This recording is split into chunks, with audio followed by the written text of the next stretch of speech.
송구권의 혼술 5월 1일 목요일 오후에 인사드립니다. 정치판이 완전히 뒤집어졌습니다. 이재명 선거법 사건 대법원에서 유죄 취지 파기환송이 됐습니다. 고 김문기 씨와 골프 친 것, 또 국토부 협박 발언 이것과 관련해서 허위 사실이 인정이 됐죠.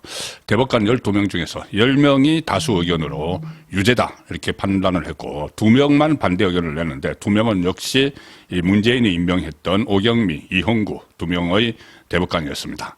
자, 정치권의 관심은 과연 이재명이 이 상태에서 출마를 할 수 있을지. 이미 대선 후보로 선출이 됐고, 22명이나 선대위원장, 공동선대위원장, 총괄선대위원장 해서 지금 요란법석이었죠.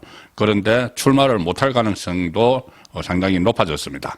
자, 그러면 이 범우파 입장에서는 이재명이 이 상황에서 출마를 못하면은 정권 재창출 가능성이 훨씬 높아지죠. 사람이 없습니다. 지금 민주당은 이재명이 일극체제를 만들어놨기 때문에 이번에 덜러리 선 두 사람, 김동연, 김경수 외에 대선과 관련해서 나올 만한 사람이 없습니다.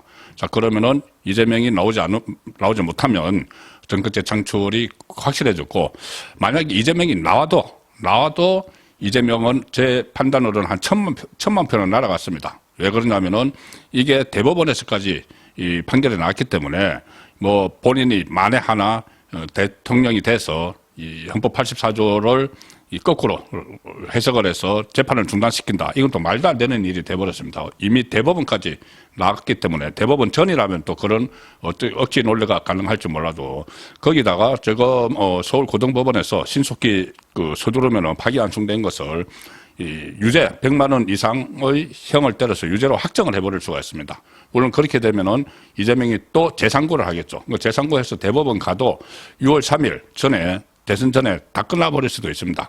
끝나지 않아서 피선거권이 여전히 이재명이 살아있어서 출마를 한다고 해도 1000만 표는 날아간다는 이야기죠. 자, 그래서 일종의 이런 표현이 적절한지 모르겠지만은 꽃놀이패가 됐다. 갑자기 대선판에서 정권 재창출과 정권 재창출 가능성에 대해서 꽃놀이패를 지게 됐다. 이재명이 출마를 하든 안 하든 정권 재창출 가능성이 상당히 높아졌습니다.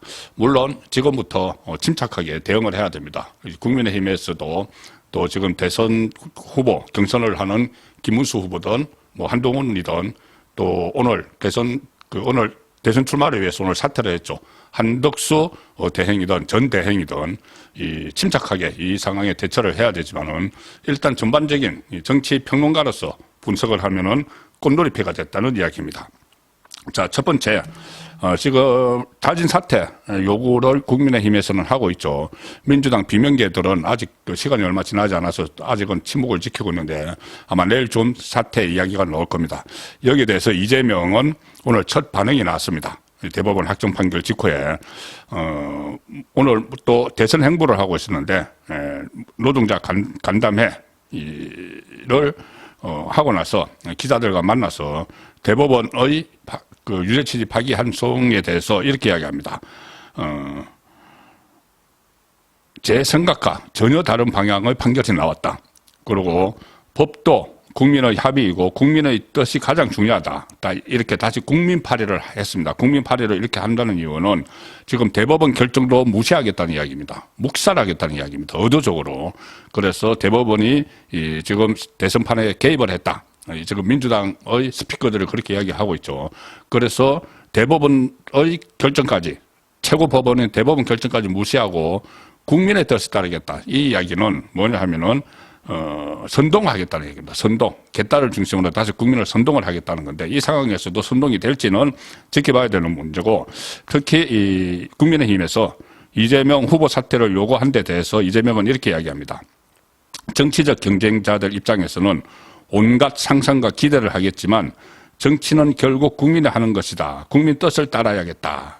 역시 대법원 결정 무시하고 끝까지 가겠다는 이야기죠. 선동하면서, 개딸을 중심으로 선동하면서. 이 말은 자진 사퇴는 안 하겠다는 겁니다. 나중에 상황 변화에 따라서 이 자진 사퇴를 할 수도 있지만 일단은 자진 사퇴 안 하고 그냥 간다는 이야기죠. 자, 자진 사퇴를 안 하게 되면 어떻게 되느냐. 그대로 지금 가서 5월 10일 날 후보 등록을 하겠죠. 그때까지는 피선거권이 살아있으니까 아직 그 고법에 돌려보내서 고법에서 아직 대법원으로 오지 않았으니 피선거권이 그때까지 살아있습니다. 그러면 후보 등록을 해서 후보를 띄는데 5월 10일 후보 등록과 그리고 대선이 치러지는 6월 3일 사이에 만약에 고법에서 선고를 내리고 이것을 무죄로 못 만듭니다. 유죄 취지로 대법에서 했기 때문에 기속력이 있죠. 그래서 유죄를 내려야 되는데 고법에서 뭐 80만 원, 벌금 80만 원 이렇게는 낙관죄로서 못 합니다. 그러면은 대혼란이 또 난리가 나죠. 그래서 그 피선거권 박탈형이 이 선고가 돼 버리면은 이것을 이제 이재명 쪽이 대법원에 재상고를 해도 대법원에서 한 이틀 사이에 지금 보면 굉장히 빨리 했지 않습니까? 이틀 사이에 이것을 확정을 해버리면은 어떻게 되느냐? 민주당 후보가 없어져 버리죠. 이재명이 등록을 했는데 후보로 등록을 했는데 피선거권이 박탈되면은 민주당 후보가 사라져 버립니다. 자, 그래서 후보를 교체해야 된다는 게 민주당 안에서 나오지 않을 수가 없는 상황이 된 것이고 이 시나리오대로 그 진행이 된다면은 그 전에 이 비명계에서 후보 교체를 막 요구를 하겠죠. 후보 교체를 요구를 해서 만약에 이제 후보 교체가 된다고 해도 나올 사람이 없습니다. 나올 사람이. 지금 경선을 할 시간도 없고 갑자기 누구를 추대할 수도 없고 그래서 결국은 덜러리를 썼던 2위, 한 자릿수 2위를 했던 김동연이 2위였죠. 경기도지사. 그리고 3위가 김경수였는데 2위 김동연은 또 제외가 됩니다. 왜냐하면은 경기도지사죠. 그러면은 이 공직을 사퇴를 해야 되는데 사퇴 시한이 바로 5월 4일입니다. 며칠 남지 않았죠. 자, 그래서 그때까지는 이재명이 사퇴를 안 할 거니까는 본인도 사퇴 안 하겠죠. 포기를 안 할 거니까. 자, 그러면은 남는 사람이 김경수가 주자가 될 수도 있는 그런 상황이 되는데 김경수 드루킹 사건의 그 범법 혐의로 대선 때 여론 조작 혐의로 실형을 산 사람인데 그 사람에게 누가 표를 주겠습니까? 자, 그렇기 때문에 자진 사퇴를 안 하면은 민주당이 오히려 더 자중 질환에 빠지고 나중에 후보가 사라져 버릴지도 모르는 상황이 될 가능성이 있다. 자, 그리고 물론 그때까지 고법 선고 그리고 대법원으로 다시 재상고해서 대법원의 결론이 나오지 않을 가능성이 높습니다. 시간이 너무 짧기 때문에 지금부터 한 달인데 그렇게 나올 수도 있지만 안 나올 수도 있죠. 그러면 안 나오면 어떻게 되느냐? 고법 선고가 없으면은 이 상태에서 이재명은 지금 대법원에서 유죄 취지로 고법으로 파기환송이 된 상황에서 선거판에 나가게 되는 거죠. 선거판에 나가면은 자. 유권자들 입장에서 극성 지지층들을 빼놓고 중도층을 중심으로 이게 한두 달 내에 진짜 대법원의 확정 판결을 받으면은 대통령직 만에 하나 대통령이 된다고 해도 대통령직에서 내려와야 되는데 그거 찍을 수 없죠. 자, 그렇게 되면은 저는 1,000만 표는 날아간다고 봅니다.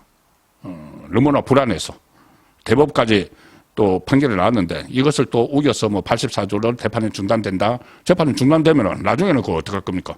자, 그래서 이제 그 84조를 자기 멋대로 우기는 거, 이것도 먹혀들지 않기 때문에 이 고법 선고가 없어도 이재명은 없어서 출마를 해도 그 유권자들의 외면을 받아서 결국 그 집권을 하는 것은 물 건너간다. 자, 그렇게 판단을 합니다. 그래서 그걸 우파 입장에서 생각을 하면은 곤돌이패다.